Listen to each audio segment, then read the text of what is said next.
What's going on, everyone? So we're going to take a look and listen to Speaker Pelosi. She's going to be talking about the first infrastructure bill, the second infrastructure bill, the debt ceiling, funding the government. There's a lot at stake right now. And so we're going to hear what she has to say about the situation. But first off, on this channel, we talk about news that matters. If that sounds like something interesting to you, please subscribe to the channel and hit that little bell notification. That way you'll get notified anytime we put out a video. This will be a busy week, and I know I've been saying that for the last couple of weeks. This is the week. So this is make or break. We're going to see some stuff go down this week that we probably haven't seen before. We might even see a government shutdown on Friday if things don't go right. And then in mid-October, we might also see a default if they can't handle this debt ceiling. So there's a lot at stake. So I'm just telling you guys, stay tuned. Now, let me also remind you, if you see my name and a picture of me in the comment section, make sure you see a check mark next to my name. That check mark signifies that it's me. If you do not see that check mark, it's not me. It's someone trying to impersonate me. Okay, so let's go ahead and get right over to this interview. And I'm going to try not to interrupt, but there are some points here that I do want to let you guys know about, or you might not catch it right away, so I'll just bring your attention to it. So here we go. A week that may be make or break for President Biden's ambitious agenda. More than $1 trillion for infrastructure investments, another $3 trillion plus to address climate change, child care, education, and more. All this as the government shutdown looms on Friday, plus the prospect of America defaulting for the first time in history if Congress does not soon authorize government borrowing to pay past debts. This would be the first time in history that we default. So we've had government shutdowns before, but a default, that's a whole different situation. At the center of it all, House Speaker Nancy Pelosi, who joins us this week from the Capitol. Good morning, Madam Speaker. Good morning, George. Thank you for the opportunity to be with you today. So I just laid out a pretty daunting list right there. You've called the next few days a time of intensity for Congress. Have you ever faced a challenge with so much at stake? Every time we face a challenge, you say it's an historic challenge, whether it's passing the Affordable Care Act or other legislation that we passed in the previous administration. It's all the wonderful legislative process that we have.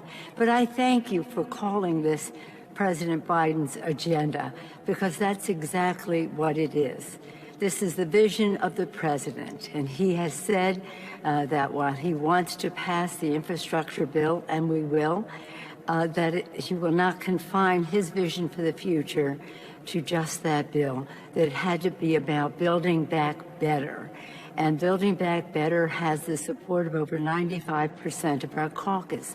So when you say Democrats divided, no, they're overwhelmingly. I've never seen that. Over 95% of the caucus just about for anything. There are some who disagree, and I respect that about the size of the package, and so some in the Senate, a couple in the Senate as well, and we have to find our common ground, respectful of each other's views. But this isn't about moderates versus progressives. Overwhelmingly, the entirety of our caucus, except for a few whose judgment I respect, support the vision of Joe Biden, and we will make progress on it this week. So she just said that there's going to be a negotiation when it comes to that $3.5 trillion. So we're not going to see a $3.5 trillion. That's indicated there. She understands the other side. She understands their concern when it comes to the $3.5 trillion. So we're probably going to be looking at a number that's less than $3.5 trillion. So make progress, not necessarily pass. You said you have support of 95% of Democrats. The problem is you need 98 or 99% to pass the bills. Good point. They have thin margins here. So 95% sounds good, but you need more than that. You need that 98, 99%.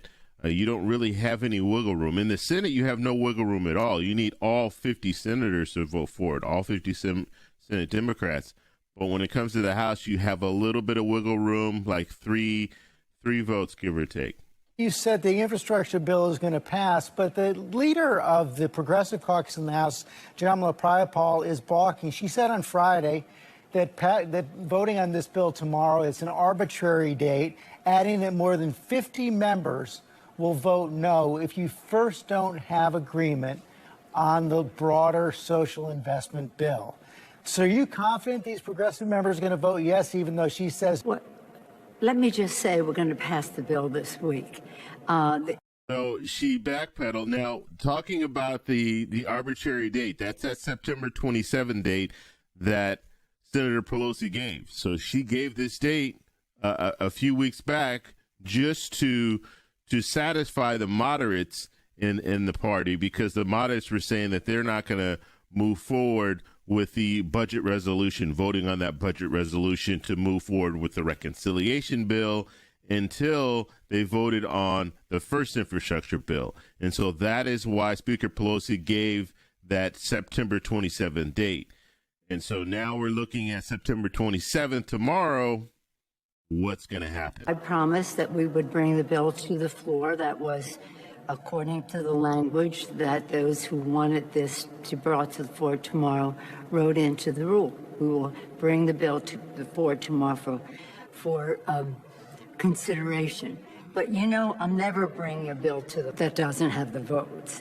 And I think any time you put an arbitrary date, well, remember when the Republicans said they were going to overturn the Affordable Care Act on the anniversary of the Affordable Care Act? I knew right then and then they were doomed. You cannot choose the date. You have to go when you have the votes. But she chose the date. She said September 27th. By September 27th, that is when they're going to vote on the first infrastructure bill. So she's saying one thing, but in reality, she did give that date. And now they are looking at a situation where it's exactly what you said. Now, they don't have the votes. Obviously, if she's saying that we're going to vote on it sometime this week, then they don't have the votes right now. As it stands, it's not going to pass. And we're talking about that first infrastructure bill will not pass. And Representative Jayapal, they talked about her earlier. She is the progressive chair. She's a progressive caucus chair. And so she carries a lot of weight when it comes to progressives. And so she can easily say, yeah, this is going to be a no vote.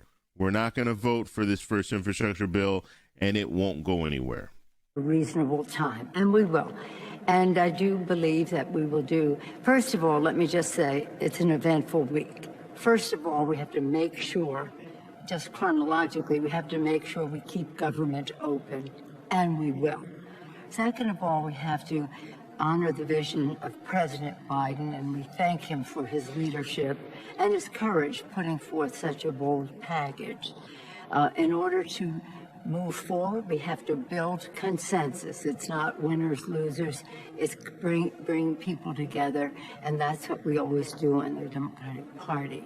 And what President has put forth will create many, many more good-paying jobs, especially in terms of addressing the climate crisis, which has not been fully addressed in the infrastructure bill. It will lower costs for families by lowering the cost of prescription drugs for seniors and healthcare costs across the board. It will give one of the largest tax cuts for the middle class with the Biden child tax credit, and it will be paid for by making everyone pay their fair share. Lower costs, tax cuts, paid for, more jobs for the American people.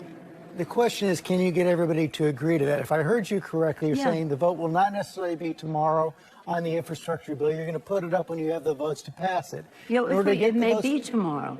It may be tomorrow, but right. But let me just say, in order to get the votes to pass it, it sounds like you're going to need agreement on the broader social investment bill. You're right. You're absolutely right. And so that is going to happen this week as well? Well, we're let me just say, we're prepared. We're ready. Yesterday, the Budget Committee passed out the Build Back Better legislation at the full $3.5 trillion. So it was the number that was sent to us by the Senate and by the President. Obviously, with negotiations, there'll have to be some changes in that. The sooner, the better, so that we can build our consensus to go forward. And we will do that. the American people need that to happen, and that's the overwhelming for the people. The holdouts in the Senate, of course, everyone knows Joe Manchin, Kyrsten Sinema, at least those two. Joe Manchin says $3.5 trillion is way too much, and it doesn't necessarily have to pass this year. Kyrsten Sinema says she's not going to support any increases in income taxes or corporate taxes. Have you made progress on those issues? It doesn't sound like it. Well, Chuck Schumer and I and Secretary Yellen the other day came forward in a press event and said that we had reached a framework of agreement. People said, well, what are the specific? Well, we'll see what we need. We'll see how the number comes down and what we need in that regard. But we have agreed on an array of pay-fors in the legislation. This will be paid for. So when some say, oh, well, what about inflation? It will be paid for. And that's the beauty of it, by having those in our economy and society who have not paid their fair share, paying their fair share. So again, the Senate and the House are not in full agreement with the president's rate. Let's see what our value, let's not talk about numbers and dollars. Let's talk about values. And the values are about, I'm sorry? Is the solution to paying for it a carbon tax? There's an array of issues that are there. I'm not going to be, let's see what we need to have. And there are those who have suggested that. So when I say we're ready, we've investigated, or shall we say, documented everything that we need to be ready with legislative language to go forward. And I'm very excited about the hard work that everybody did. We stayed on schedule. They said you couldn't do it by September 15th. We did. We have our budget committee yesterday taking the work of the committees and putting it forward. We've been carefully trying to see what could be birdable. You know, in the House, I'm used to negotiating with the White House or among ourselves and with the Senate, but to negotiate we don't negotiate with a parliamentarian. She will make judgments about something that might violate the Byrd Rule or provisions of privilege, whatever that is. And that's a bath that legislation has to take. So all of these things are in place. We're trying to get them be as ready as possible. We are ready on our side. We just have to see how quickly the parliamentarian can operate. I know the budget committee passed a resolution calling for $3.5 trillion, but it sounds like you acknowledge that the final number is going to be somewhat smaller than that. Yeah. I mean, that seems self-evident. Okay, and so there it is again. She's just saying, look, yeah, it's going to be lower than $3.5 trillion. So they do have a lot of work to do when it comes to what the number is going to be. She doesn't want to focus on that number. She wants to focus on what's in the bill, and then they can adjust the number. Because when you're looking at the top line number, that's based on how long the programs can go on for. So if it's the child tax credit, for example, if they wanted to go on until 2025, well, then obviously that costs more money than if they wanted to go on for, let's say, a couple more years, maybe 2023 or something like that. And so they need to figure out what they want in the bill. And then once they figure that out, then they can work on that timeline to get that number to something that all the politicians, or at least all the Democrats in the Senate, are comfortable with. Of evidence. And so it's not just, we have some bird bath, privilege, kinds of things. It's legislation. So the fact is that this is the excitement of it all. It's just in real time, and exploitation of a few people not in agreement being called a division in the Democratic Party. Everybody overwhelmingly, and I think even those who want a smaller number, support the vision of the president. Now, I tend to agree with her. I think Democrats, they want the first infrastructure bill as well as the second infrastructure bill. They want the programs that are in those bills. But it's just a matter of the number, the top line number, and some of the other things that that they've mentioned in the past, the order of how they want to vote on these bills. That's what they're hung up on. But the vision, they want President Biden's vision. So we're just going to have to see if they can get there. This is really transformative. It's transformative for women when you think about child care and child tax credit and family medical leave and universal pre-K and home health care. How much in agreement are we on that? When you talk about the climate crisis, which we have a responsibility, again, to the children, but to our faith to protect God's creation, this planet, how much do you want to spend on that? So that adding up what our priorities are should take us to a number where we find common ground. Can we shorten the time or some other things to make the number smaller? That's our discussion now, but we're ready for it. You said the government is going to stay open. Are you as confident that the government is going to avoid default? Because Republicans have made it very clear they're not going to provide any votes. Isn't that irresponsible beyond words? The full faith and credit of the United States should not be questioned.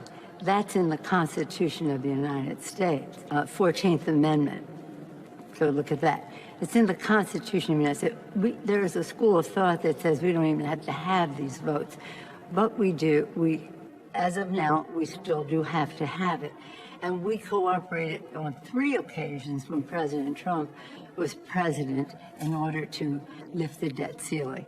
Even to have the discussion that it could possibly be in default it did the last time, lowered our credit rating. Who said it more articulately than Mitch McConnell at the time? You cannot play Russian roulette with the debt ceiling and well-being of our economy. So he's willing to eat that right now. Are you confident Democrats can pass it on their own? Well, we want this to be bipartisan. If we didn't want it to be bipartisan, we would have put it in the reconciliation. So, and then there's another thing there. They could put it in the reconciliation bill. So what I think is going to happen is I think they're actually going to bring this vote into the Senate because the House has already passed the raising of the debt ceiling, or at least extending the debt ceiling until 2022, and as well as funding the government until December of this year.